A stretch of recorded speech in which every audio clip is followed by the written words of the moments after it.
بارک اللہ احسنت اجرک من اللہ ماشاء اللہ.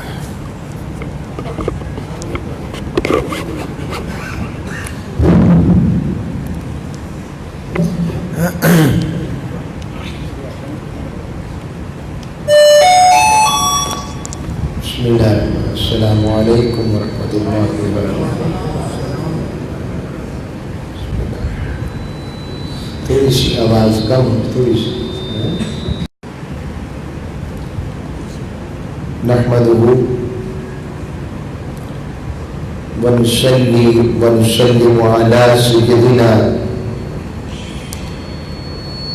ومولانا وملجأنا ومأوانا محمد صلى الله عليه وسلم نبي أمين مكين حليم كريم رؤوف رحيم. أما بعد فأعوذ بالله من الشيطان الرجيم. بسم الله الرحمن الرحيم. قال الله تبارك وتعالى في القرآن المجيد واذكروا إذ أنتم قليل مستضعفون في الأرض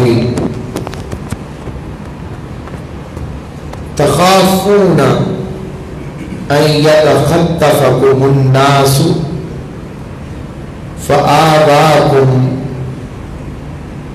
وأيدكم بنصره ورزقكم من الطيبات لعلكم تشكرون.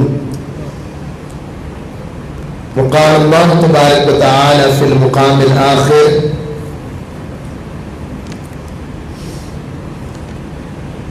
وضرب اللہ مثلا قریة كانت آمنة مطمئنة يأتيها رزقها رغدا من كل مكان فكفرت بأنعم الله فأذاقها الله لباس الجوع والخوف بما كانوا يصنعون صدق الله مولانا العظيم وصدق رسوله النبي الأمين الكريم. حاضرین گرامی قدر سامعین ذی وقار، اگست کا مہینہ ہے اور جب اگست آتا ہے تو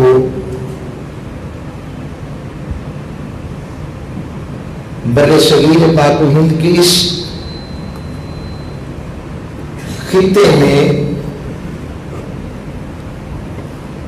مسلم اکثریتی علاقہ جسے ہم پاکستان کہتے ہیں، اس کے لوگوں میں ایک عجیب جذبہ، ولولہ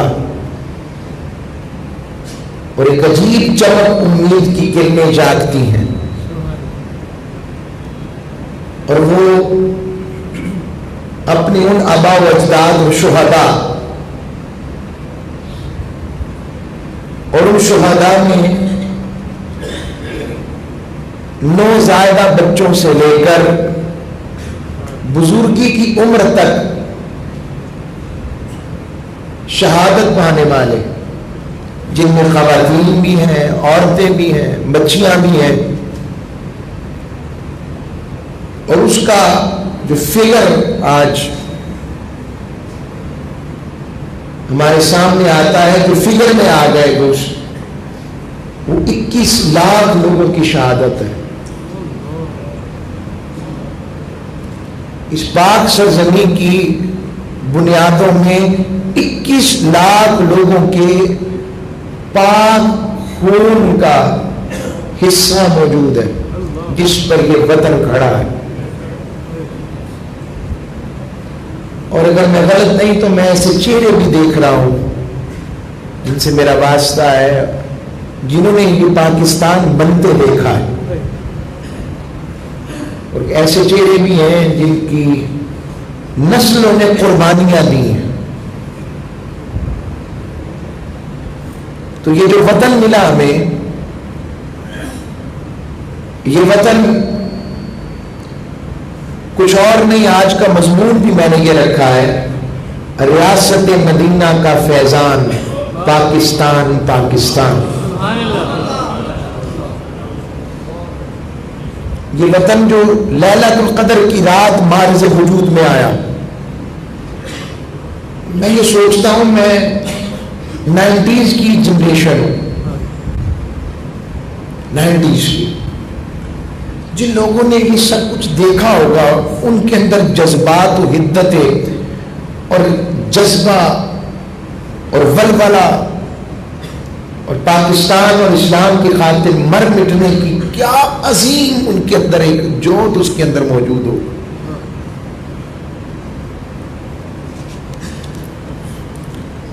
تو میں نے قرآن مجید فرقان حمید کی 2 آیات 2 مختلف مقامات سے تلاوت کرنے کا شرف حاصل کیا. پہلی آیت سورہ انفال شریف کی آیت ہے جس میں اللہ رب العزت نے ارشاد فرمایا ہے، وَاذْكُرُوا، اور یاد کرو، اِذْ أَنْتُمْ قَلِيلٌ، جب تم زمین پر تھوڑے سمجھے جاتے تھے، مُسْتَضْعَفُونَ فِي الْأَرْضِ، اور تھوڑے ہونے کے ساتھ ساتھ زمین میں کمزور بھی سمجھے جاتے تھے، اور اتنے کمزور تھے تخافون، کہ تم ڈرتے تھے. کس بات سے ڈرتے تھے؟ ان یتخطفکم الناس، کہ لوگ تمہیں اچک کر نہ لے جائیں، اڑا کر نہ لے جائیں. فآباکم، پس اس نے تمہیں ٹھکانہ دیا، وطن دیا. وَأَيَّدَكُمْ بِنَصْرِهِ، اور پھر اپنی مدد سے تمہیں تقویت بخشی، طاقت دی، وَرَزَقَكُمْ، اور تمہیں رزق دیا. رزق سے مراد ہر نعمت ہے، من الطیبات، پاکیزہ رزق. لعلکم تشکرون، یہ آیت اصل میں مدینہ ہجرت کر کے آنے والے اہل مدینہ کے لیے اتری.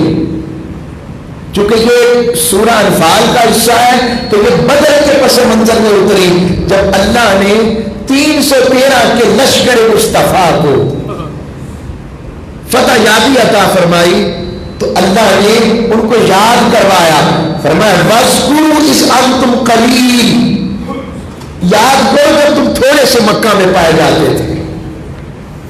یعنی سیاسی اقلیت تھے، سیاسی محکوم تھے، اور حکومت کا جمہوری حق اجتماعیت کی وجہ سے کفار مکہ کے پاس تھا.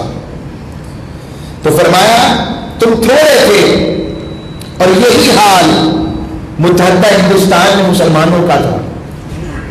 یہاں بھی مسلمان سیاسی اقلیت میں تھے، کفار کا غلبہ تھا.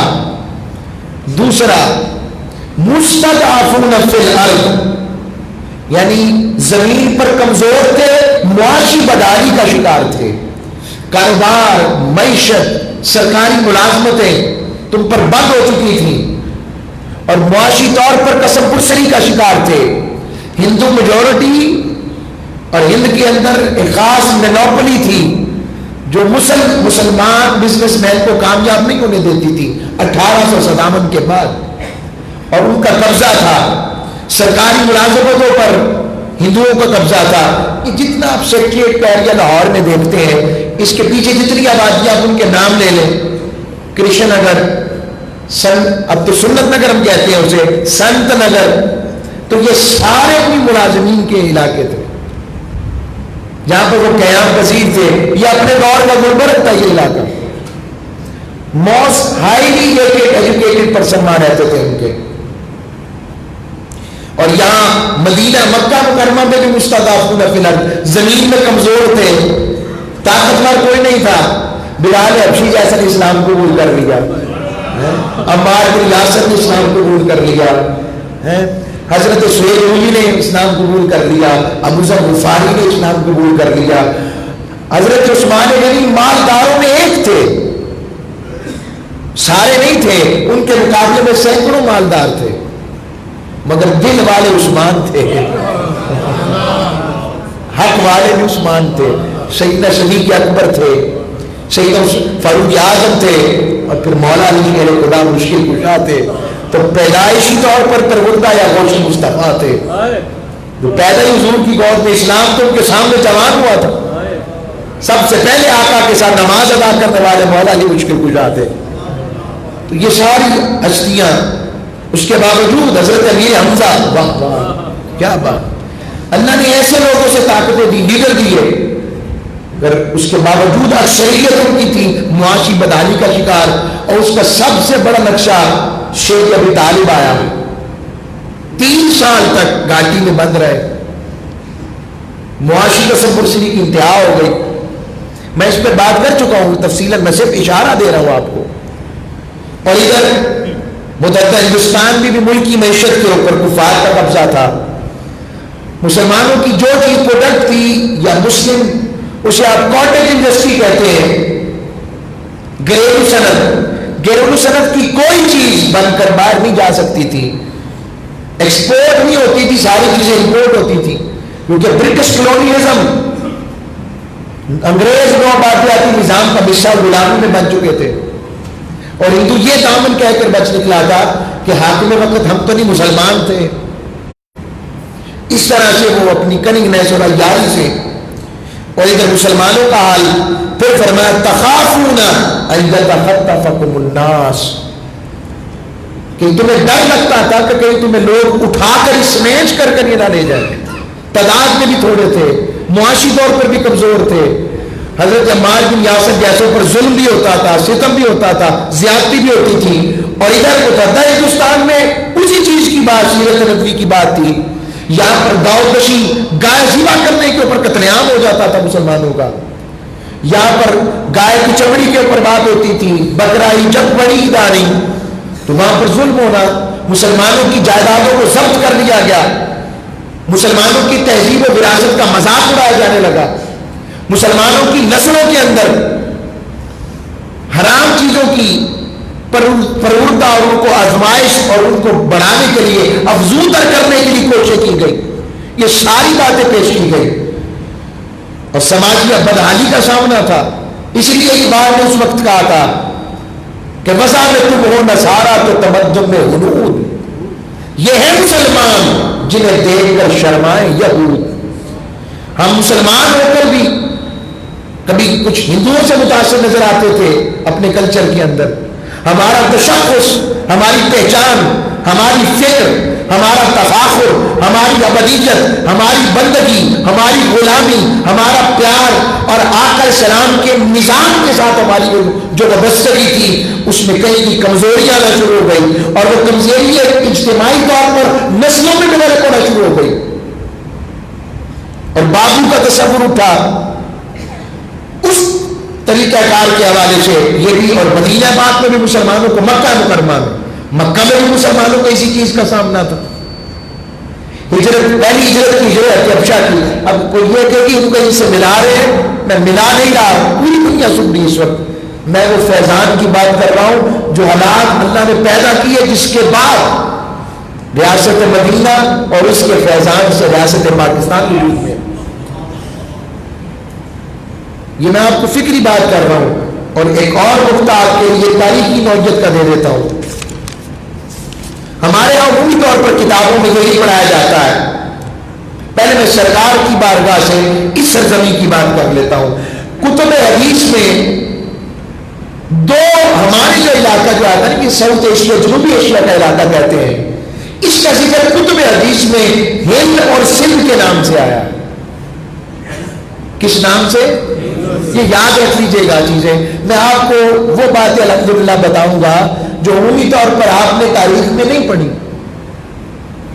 آپ کو پتہ لگے کہ ہم لوگ کون ہیں، اپنی پہچان ہونا بڑی بات ہے، ہم اپنے آپ کو جانیں اللہ نے ہمیں کس مقام پہ رکھا ہے اور ہم کس مقام پر گر رہے ہیں۔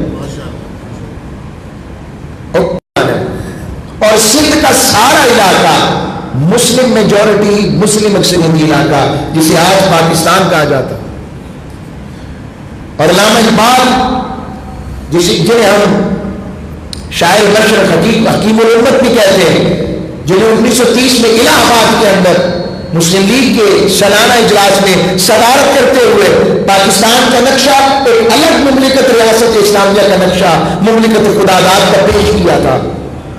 وہ عاشق رسول، وہ حضوری رسول والا، جسے حضور کی بارگاہ کی کچہری کی حضوری حاصل تھی، جو سیدہ کائنات کے در کا مانند بن کر بات کرتا ہے، جو جب امام حسین کی بات کرتا ہے تو امام عاشقاں کہ عاشقوں کے امام کہہ کر امام حسین کو یاد کرتا ہے، جو آقا صلی السلام کی محبت تاج میں یوں بھگا ہوا ہے اور اس طرح کا کشتہ بنا ہوا ہے کہ اس کشتے سے پوچھو کہ دین کیا ہے، وہ کہتا ہے کہ دین کی بات پوچھتے ہو، بمصطفیٰ بارسا خیشرا کے دی اماؤز گرد مولا رسیدی تمام حبیز، اس سے پوچھا دین کیا ہے، کہ دین صرف معرفت مصطفیٰ کا نام ہے، اگر معرفت مصطفیٰ نہیں تو تم میں اور ابو لہب میں کوئی فرق ہی نہیں، جاؤ اجل عروج ندانت رموز دی ورنہ سرود منبر اور ملت، سرود برسر منبر کے ملت از وطنس، ایسی کہ آدمی کو پتہ ہی نہیں ہوگا کہ دین کی فکر کیا ہے۔ وہ اقبال جو کہتا ہے اپنی ملت پر قیاس اقوام مغرب سے نہ کر، جس نے جگایا اس ملت کو، اس کے اندر خودی کی روح ہوگی، وہ خودی جو ابو بکر کی صداقت سے امت کو نصیب ہوئی تھی، جو فاروق کی عدالت سے ملی تھی، جو عثمان کی حیا سے ملی تھی، جو علی کے علم اور شجاعت سے ملی تھی، جو حسین کے خون نے کربلا میں اپنا سب کچھ بہا کر اسلام کو عطا کی تھی، اسی فکر کو اقبال نے زندہ کیا تھا، اور جھنجھوڑ کر اس غیرت مسلمان کی غیرت کو جو جگایا تھا کہ وہ تو تمہارے آباد، تم کیا ہو؟ ہاتھ پہ ہاتھ در منتظر فردا ہو۔ کبھی وہ پکارتے ہیں کہ اپنی ملت پر قیاس اقوام مغرب سے نہ کر، خاص ہے ترکیب میں قوم رسول ہاشمی۔ اور کبھی اقبال یوں گویا ہوتے ہیں، کہتے ہیں یورپ کو دیکھ کر آئے، اس کی سیولائزیشن کو، تہذیب کو، وراثت کو دیکھ کر آئے سب کچھ، اور آ کر پوچھا اقبال پھر یورپ کو کیسا کام پاتے ہو؟ کہنے لگے خیرہ نہ کر سکا مجھے جلوہ دانش فرنگ، سرما ہے میری آنکھ کا خاک مدینہ ہو۔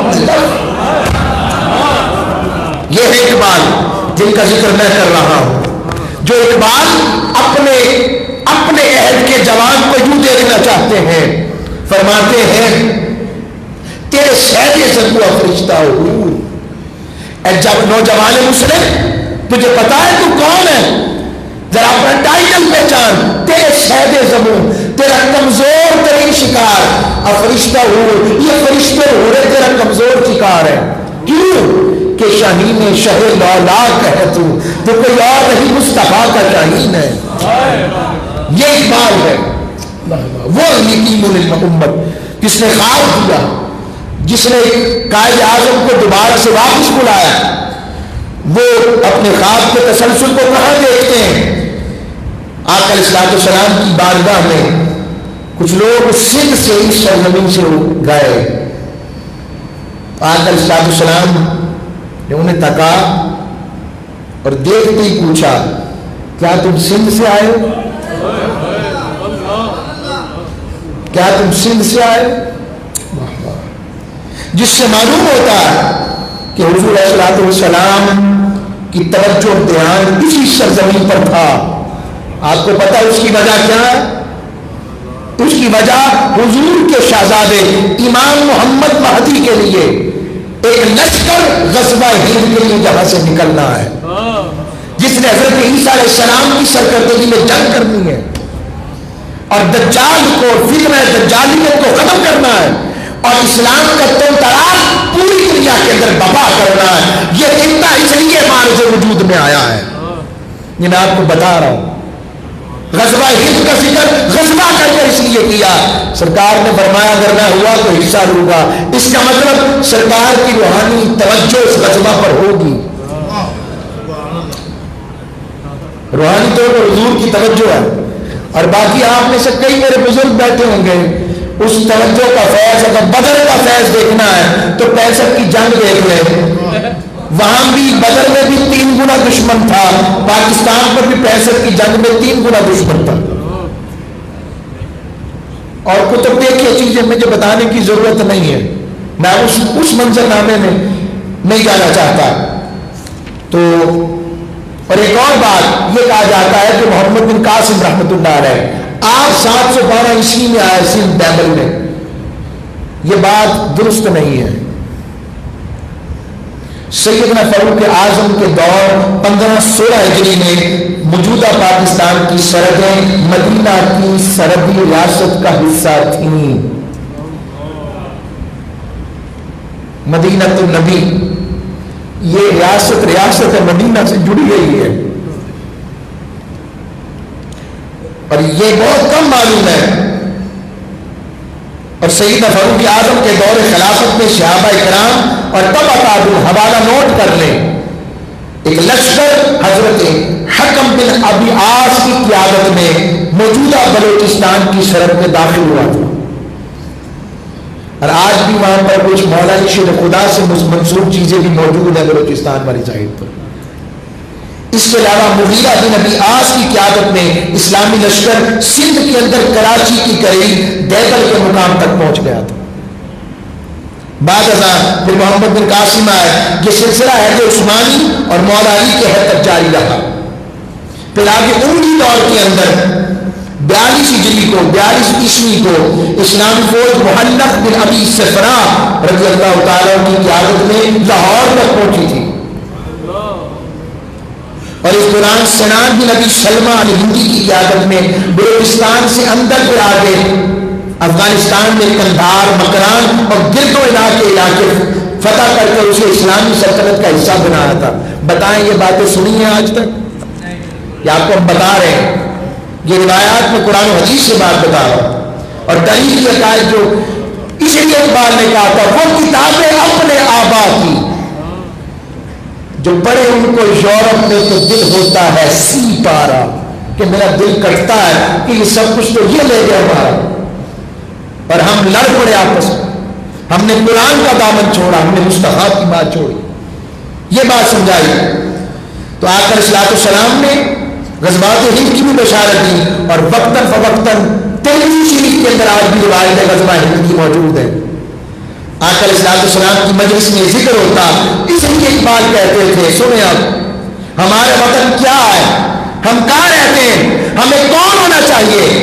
وہ کہتے ہیں ٹوٹے تھے جو ستارے فارس کے آسماں سے, وحدت کی لے سنی تھی دنیا نے جس مکان سے, پھر تاب دے کے جس نے چمکائے کہکشاں سے, میرے عرب کو آئی ٹھنڈی ہوا جہاں سے, میرا وطن وہی ہے, میرا وطن وہی ہے. یعنی میری سرکار کو جہاں سے ٹھنڈی ہوا آتی ہے, حضور کا فرمان مجھے مشرق سے ٹھنڈی ہوا آتی ہے. تو مشرق سے مراد ہمارا ملک مدینے کے مشرق میں آتا ہے. اور ایک اور جملہ یاد رکھیے, اللہ آپ کو بار بار مدینے لے جائے, پھر کہیں ہم سب کو لے کے جائے, آج جو ہو کے تو آئے بار بار جائے اور آج ذوق رہے. تو میں عرض کر رہا ہوں, آپ جنت البقیع دیکھی آپ نے نا, جنت البقیع آقا کے قدموں میں نہیں آتی. آپ عقیدہ صحابہ دیکھ رہے ہیں, عقیدہ صحابہ دیکھ رہے ہیں, حضور کے قدموں میں دفن ہونا یہ صحابہ کا عقیدہ ہے. ان کو پتا تھا حضور اس طرف لوٹتے ہیں. حضور علیہ السلام نے وہاں اور انہی قدموں میں مشرق میں پاکستان آتا ہے. وہاں پر پاکستان حضور کے قدمین کی طرف آتا ہے. اگر سمجھ لیں, اگر ہم سمجھ لیں.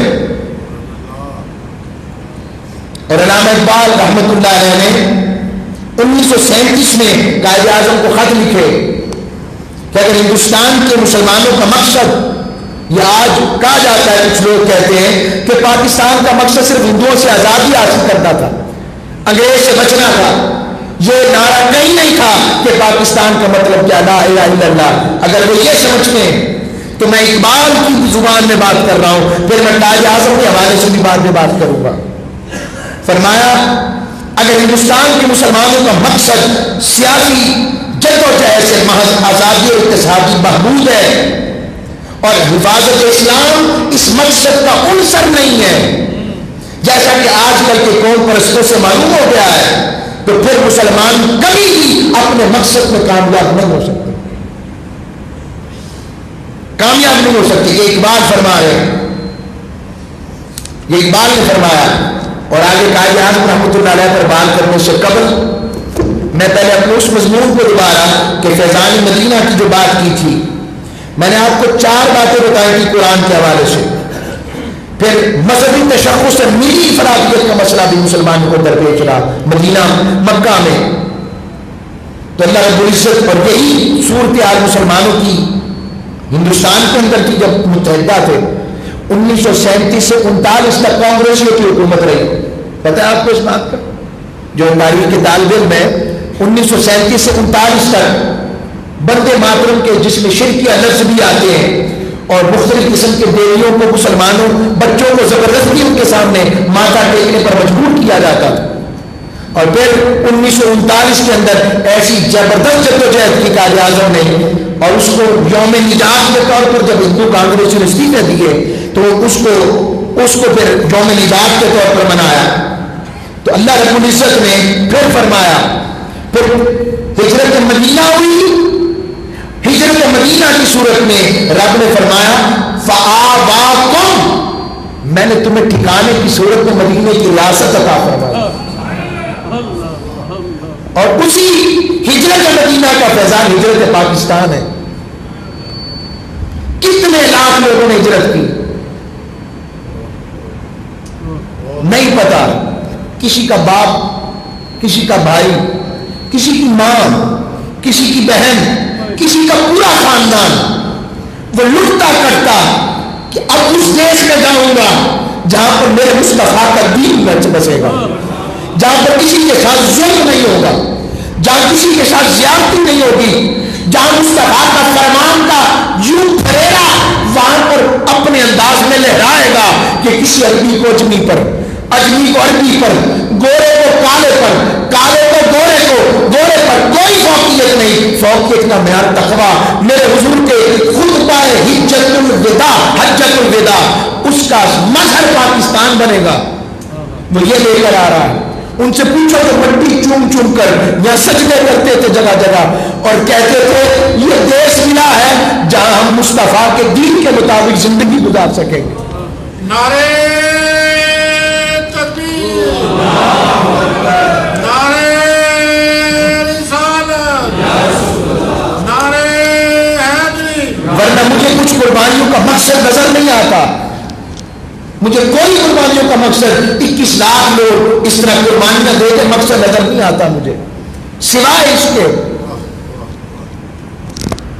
بس مجھے ایک بات پھر آتی ہے یاد، کسی نے کیا خوب کہا، آج کو دیکھتا ہوں، جب میں دیکھتا ہوں پھر لگتا ہے جو خواب کا لاکھوں آنکھوں کا یہ وہ تو پاکستان ہے، یہاں تو منظر ہی بدل گیا۔ اب اس حوالے سے اللہ نے فرمایا ہجرت ہوئی اور ہجرت کے نتیجے میں مدینہ مل گیا، ادھر بھی ہجرت ہوئی اور اللہ نے ہجرت کے نتیجے میں لیلۃ القدر کی رات مسلمانوں کو پاکستان عطا کیا۔ آقا 12 ربیع الاول کو مدینہ پہنچے تھے، وہ ربیع الاول کا فیض تھا، وہ صاحب قرآن کا فیض تھا، اور لیلۃ القدر کی رات دے کر رب نے مصطفیٰ کو قرآن کا فیض عطا فرمایا، اور پھر فرمایا وَأَيَّدَكُم بِنَصْرِهِ، اسلامی ریاست کی صورت میں تمہیں اقتدار بخشا، اور مسلمانوں کا پہلا آئین کا آقا صلی اللہ علیہ وسلم نے تیری قرآن و حدیث کے باوجود حضور نے ایک آئین ترتیب دیا جسے میثاق مدینہ کا نام دیا گیا، پیکٹ آف مدینہ۔ کبھی پڑھے تو صحیح، یہ دنیا کے آئینوں میں پہلا آئین تھا جو تحریری طور پر ریاست مدینہ کا حضور نے لکھوایا تھا۔ ایسا کانسٹیٹیوشنل لے کر کوئی آئے، ایسا کوئی آئین ساز لے کر آئے جیسے میرے مصطفیٰ۔ اس انداز میں کبھی اسٹڈی کرے تو بات پتہ لگتی ہے۔ پھر فرمایا وَرَزَقَكُم مِّنَ الطَّيِّبَاتِ، اور تمہیں پاکیزہ رزق عطا کیا، مدینے والوں کو معاشی طور پر مضبوط کیا، اور پاکستان کو اس کا فیض میں ملا، میدان بھی ملے، ریگستان بھی ملے، اور بلند و بالا پہاڑی سلسلے، دنیا کے بلند و بالا پہاڑی سلسلے، خوبصورت وادیاں بھی ملی، اور اس کے ساتھ سمندر بھی ملے، چاروں موسم بھی ملے، ہر پھل بھی ملا۔ جس طرح مدینہ مکہ والوں کی شارت تھی، معاشی شارت تھی، ہر مکے کا قافلہ مدینے سے گزر کے جاتا تھا، اس طرح پاکستان بحیرہ بحر ہند کے اندر رہتے ہوئے بحیرہ عرب پر واقع ہو کر ساری جنوبی ایشیائی ریاستوں کے لیے ایک اشارت کی حیثیت آج بھی رکھتا ہے۔ میں آپ کو یہ ساری باتیں اس بات سے کر رہا ہوں،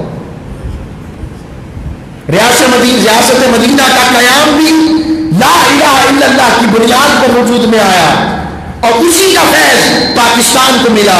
پاکستان بھی فکری طور پر لا الہ الا اللہ کے نظریے کی بنیاد پر وجود میں آیا۔ ریاست مدینہ کے وجود کو بھی مکہ کی غیر مسلم کی عادت سے ہمیشہ خطرہ رہا، انہوں نے کبھی نہیں مانا، اور پاکستان کو بھی ہندوستان کی غیر مسلم کی عادت نے کبھی تسلیم نہیں کیا، اسے خطرہ رہا۔ اسی طرح کچھ مسلمان مکہ میں رہ گئے، ان کے جان و مال کو خطرہ تھا، چاہے جائے کہ مکہ فتح ہوا اور ان کے جان و مال کے خطرات ختم ہوئے۔ ادھر بھی بہت بڑی تعداد مسلمانوں کی آج بھی ہندوستان میں قسم پرسری کی زندگی گزار رہی، کبھی پڑھے تو صحیح، یہ وہ جو ٹی وی پہ دکھاتے ہیں وہ تو ڈھونگ ہے، اصل جا کے کبھی دیکھیں۔ درخت کے نیچے خاندان پیدا ہوتا ہے، پروان چڑھتا ہے، آگے اس کے بچے بھی ایسے، یہ میں آپ کو سچ بتا رہا ہوں۔ چند غیر مسلم اقلیتیں حضور کے مدینہ میں بھی تھیں، مثلا میثاق کے مدینہ جو ہوا تھا اس کے اندر طے پایا تھا یہود و نصارہ سے معاہدہ ہوا تھا کہ سب اس مملکت کے ایک شہری ہیں، سب ایک شہری ہیں، ون سٹیزنشپ، سنگل سٹیزنشپ۔ اگر یہود پر حملہ ہوگا تو مسلمان دفاع کریں گے، اور اگر مسلمانوں پر حملہ ہوگا تو یہود مل کر سب کا دفاع مل کر کریں گے۔ اسی بنیاد کی وجہ سے غزوہ خیبر ہوئی تھی۔ غزوہ خندق میں چونکہ ان لوگوں نے بے وفائی کی، مسلمانوں سے غداری کی تھی، تو اللہ رب العزت کے حکم سے آقا صلی اللہ علیہ وسلم نے یہودیوں کو ادھر سے نکال کر وہ خیبر میں طاقت پکڑنے لگ پڑے۔ اور یہاں بھی غیر مسلم اقلیتیں آج بھی رہتی ہیں، پاکستان میں ہندو بھی رہتے ہیں، سکھ بھی ہیں، عیسائی بھی ہیں۔ اس کے علاوہ منافقین مدینہ میں بھی موجود تھے اور وہ منافقین پاکستان میں بھی موجود ہیں۔ مہاجر و انصار دو گروہ وہاں پر آقا اسلام کی قیادت میں ایک ہو گئے۔ لوگوں اور مہاجر کا مسئلہ یہاں بھی رہا ہے، کراچی کو دیکھ لیں، رہا ہے، مگر کاش کوئی حضور کی سیرت کا فیض لے کر ان کو ایک کر دیتا۔ یہ مسئلہ پیدا ہوا، حضور کی سیرت کو سمجھا ہی نہیں گیا۔ پھر دو عالمی طاقتیں حضور کے دور میں تھیں، روم اور ایران۔ 70s میں تو دو تھی، آپ کو پتا ہے، جب پاکستان وجود میں آیا تو دو طاقتیں تب بھی تھی، روس اور امریکہ، اب ایک ہے۔ تب بھی ان طاقتوں کو مدینہ ہضم نہیں ہوتا تھا، اور آج بھی ان طاقتوں کو پاکستان ہضم نہیں ہوتا ہے۔ یہ میں آپ کو ساری باتیں بتا رہا ہوں، میں نے جو بات پیش کی ہے اپنے شیخ کے صدقہ سے۔ اور ایک خوبصورت کتاب ہے، ڈائری آپ بھی پڑھیے، ایک تو یہ کتاب دیکھیے علامہ اقبال کا خواب اور آج کا پاکستان، یہ میں نے یہاں سے آپ کو حدیث کے حوالے دیے ہیں۔ یہ قرآن فلسفہ انقلاب، اسے بھی دیکھیے، آپ کو علم ہو کہ یہ پاکستان بنا کیسے ہے۔ یہ 1973 کے نوٹس ہیں جو میں آپ کو سنا رہا ہوں۔ یہ ساری چیزیں قرآن و حدیث سے وفا ہوئی ہیں، اور قائد اعظم پاکستان کا وجود بھی اسی لیے وجود میں آیا۔ یہ میرے پاس آئین پاکستان ہے، کانسٹیٹیوشن بھی انگلش میں بھی پڑھا ہے۔ یہاں پر صرف اتنی بات بتا دیتا ہوں، قرارداد مقاصد کا آپ نے نام سنا ہوگا، سنا ہے؟ قرارداد مقاصد کیا تھی؟ اب وہ سنیے، یہ 1949 میں قائد ملت لیاقت علی خان شہید نے رحمت اللہ علیہ، انہوں نے اس کو نافذ کروایا تھا پاکستان کی پارلیمنٹ میں۔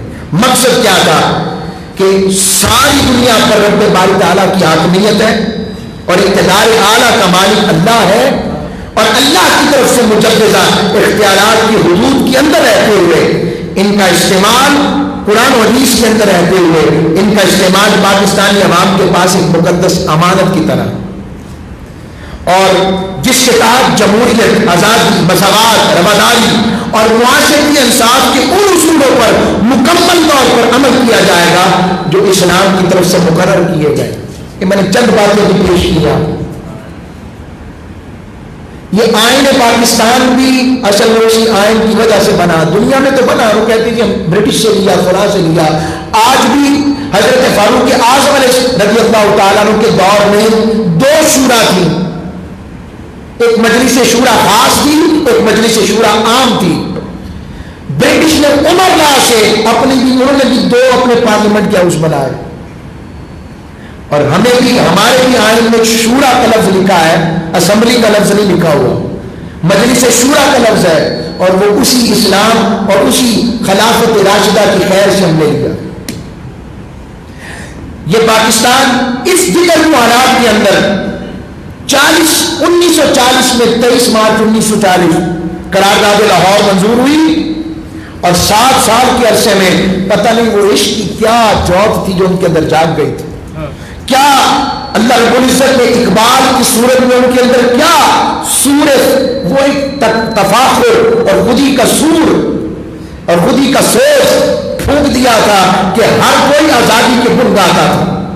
انگریز ہو کر گیا، اور انگریز جو کر سکتا تھا کیا، مگر اللہ رب العزت نے پاکستان کی سرزمین عطا کر کے بتایا کہ آج بھی اگر تم اپنا ایمان و عشق ابراہیم علیہ السلام کے فیض سے حاصل کرو تو تمہیں آج بھی خالی نہیں لٹایا جائے گا۔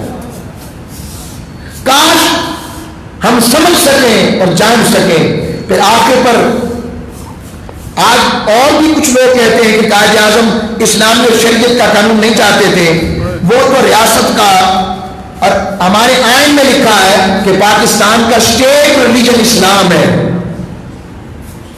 کیا ہے؟ اسلام ہے. قائد اعظم نے 1947 میں جب پاکستان وجود میں آیا، یہ میں سیکرٹری آرکائیوز نے، میں ان کا حوالہ دے رہا ہوں، تو قائد اعظم کو ایجوکیشن ڈپارٹمنٹ بھی ملا، پہلے بنا ہوا، ریلوے کا ڈپارٹمنٹ، خارجہ اور معاملات، سکول، باقی ڈپارٹمنٹس ملے. چاہے ایک ڈپارٹمنٹ قائد اعظم نے خود بنوایا تھا، اس کا نام تھا ڈپارٹمنٹ آف اسلامک ریکنسٹرکشن، اور مولا علامہ محمد اسد اس کے سربراہ مقرر ہوئے تھے. اس کے 4 مقاصد تھے. پہلا، پاکستان کو اسلامی شریعت کا آئین دینا. دوسرا، اسلامی اکنامک سسٹم دینا جس کی بنیاد سود پر نہیں بلکہ اسلام کے معاشی نظام پر ہوگی. تیسرا، اسلامی ایجوکیشنل سسٹم. اس لیے 1947 میں وجود پاکستان کے بعد سب سے پہلے قائد اعظم نے تعلیمی کانفرنس برپا کی تھی، تعلیمی کانفرنس بنوائی تھی. ایجوکیشنل سسٹم ایسا ہو جس طرح کے علی گڑھ کا تھا، جس علی گڑھ کے اندر ایک حضرت عبدالرب نشتر جیسے آئے، جن میں مولانا محمد علی جوہر جیسے کامریڈ والے لوگ آئے، جنہوں نے جو عربی بھی، اسلام کی، شریعت کی، قانون اسلامی کی، تاریخ اسلامی بھی جانتے تھے، اور اس کے ساتھ ساتھ جدید دور کے تقاضوں کے مطابق اجتہاد کا دامن تھام کر مسلمانوں کی نمائندگی کرنا بھی جانتے تھے. جو پہنتے تو پینٹ کوٹ تھے مگر بولتے مصطفیٰ کے دین کی بولی تھے. جن کی شاید داڑیاں تو چھوٹی نظر آتی تھی مگر ان کی ہر لے کے اندر عشق مصطفیٰ کا ترانہ بولتا تھا. یہ منظر تھا. اور قائد اعظم محمد علی جناح بھی اپنی مرضی سے نہیں آئے. He was appointed by Rasulullah with the reference of Iqbal. علامہ اقبال نے چاہا، اور اس کا ذکر بھی موجود ہے. قائد اعظم جب اپنے لندن میں 1935 میں 34 میں فلیٹ میں تھے، کہتے ایک دن اچانک، اب اس پر کوئی کیا کہتا ہے مجھے نہیں پتا، یہ دروغ پر گردن راضی، میں نے جہاں سے سنا ان کے اوپر سنا.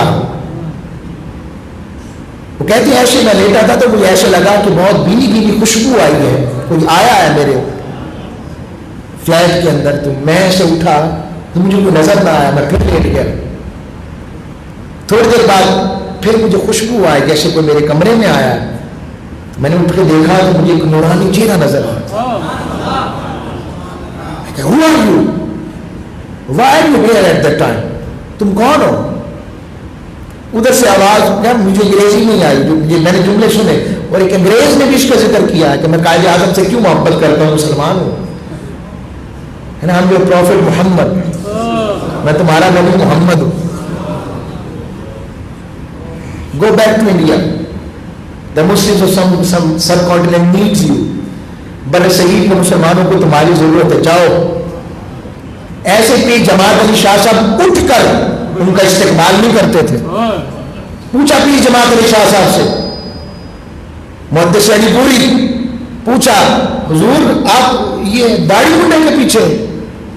فرمایا اس کی داڑھی نہ دیکھو، یہ اللہ نے وکیل عطا کیا حضور نے ہمیں، یہ نہ بک سکتا ہے نہ جھک سکتا ہے. اور قائد نے بتایا کہ میں جھک سکتا ہوں، میں بک سکتا ہوں. ایسا موقع ہے، کانفرنس ہو رہی ہے، کانفرنس کے دوران آپ چشمہ لگاتے تھے، دوسرا اندر ایسے لگا کر، اس دور میں اینک ایسے استعمال ہوتی تھی. وہ قدرتی طور پر گر گیا تو گاندھی نے کہا کہ اب یہ جھکے گا، کیونکہ وہ انہیں بڑا مغرور آدمی سمجھتے تھے وہ لوگ. تو وہ جھکے، قائد اعظم نے کہا جھکنا تھا، آپ نے اسی چشمے کے اوپر پاؤں مار کر توڑ کر نیا چشمہ جیب سے نکال کر لگا دیا. اللہ نے ایسے لوگ ہمیں عطا کی. بنارس کے ریلوے اسٹیشن کے اوپر دو قومی نظریے کی بڑی گونج تھی، اقبال کی اور قائد اعظم کی، جس کی ابتدا حضرت مجدد الافسانی نے کی تھی. پھر اس ابتدا کو پانی دیا سر سید احمد خان نے. پھر اس کی اتحاد کی تحریک ترک موالات میں اشاہ احمد رضا خان بریلوی رحمۃ اللہ علیہ. میں بتا رہا ہوں پھر اس کو بعد میں اپنایا. پہلے اقبال بھی ہندو مسلم اتحاد کے دائرے ہیں, قائد اعظم بھی ہندو مسلم اتحاد کے دائرے ہیں. بنارس کے اسٹیشن پر نوجوانوں کا جمع وفید تھا. کہا mister Muhammad Ali I'm asking you a question. I'm asking you a question. میں آپ سے سوال پوچھ رہا ہوں. کہ کیا سوال ہے؟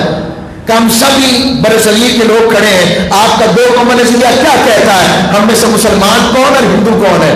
ہم تو سبھی ایک ہی چمڑی والے ہیں, ہم تو سبھی ایک ہی لباس والے ہیں. قائد اعظم رحمۃ اللہ علیہ نے تھوڑی دیر کے لیے توقف کیا اور آپ نے تھوڑی دیر بعد کہا مجھے پانی کا فیکس میں گلاس آف واٹر, مجھے پانی کا گلاس لا کر دو. ایک شخص گیا, اس نے پانی کا گلاس لائے, پانی پیا, آپ نے پی کر آپ نے فرمایا تم میں سے ہندو برہمن کون ہے؟ کہا میں ہوں. کہا یہ میرا پانی پی لو, کہا میرا پانی پی لو. اس نے کہا میں مسلمان کا جھوٹا نہیں پیتا, یہ ملیچ ہو گیا ہے, یعنی ناپاک ہو گیا ہے. آپ نے کہا تم میں سے کوئی مسلمان ہے؟ ایک مسلمان آگے بڑھا, کہا تم پی لو. اس نے فوراً پی لیا. کہا بیٹا یہی دو قومی نظریات جو میں چاہتا ہوں, جس پر پاکستان چاہیے, جس پر پاکستان چاہیے. مگر یہ جو میں نے آپ کو چار باتیں بتائیں کہ اسلامی آئین بنانے کے دیا, اکنامک سسٹم دیا, ایجوکیشن سسٹم دیا, اسلامی سماجی نظام دیا, بس ختم کر رہا ہوں بات ہے.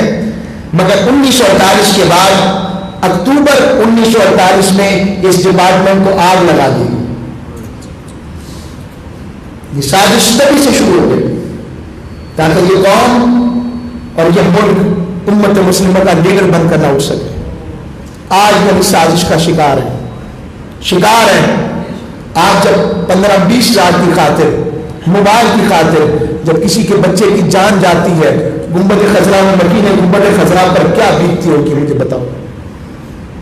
جب کسی بچی کو اٹھا کر اسے قتل کیا جاتا ہے تو کیا بیتتی ہوگی میرے ان آقا پر جنہوں نے بیٹی کو رحمت قرار دیا. یہ ظلم ستم. اور جب حضور علیہ الصلوۃ والسلام نے الراشد والمرتشی کلاہما فی النار کی بات کی کہ رشوت لینے اور دینے والا دونوں جہنمی ہے, اور جب یہاں پر ناجائز چھوڑ کر جائز کام کے لیے رشوت دیا بغیر کام نہیں ہو سکتا, کیا بنتا ہوگا؟ جب ہم اس معاشرے میں رہتے ہوں جہاں پر جب لکھا جاتا ہو جس نے ملاوٹ کی ہم میں سے نہیں, اور نیچے پتہ نہیں کیا بیچا جا رہا ہوگا. یہ تب تک بات نہیں بنے گی جب تک گنبد خضرا کی طرف نہیں تکیں گے. آؤ حضور کی طرف آؤ, یہ مقصد پاکستان ہے, اور ریاست مدینہ کا فیضان پاکستان. وما علیہ الا البلاغ.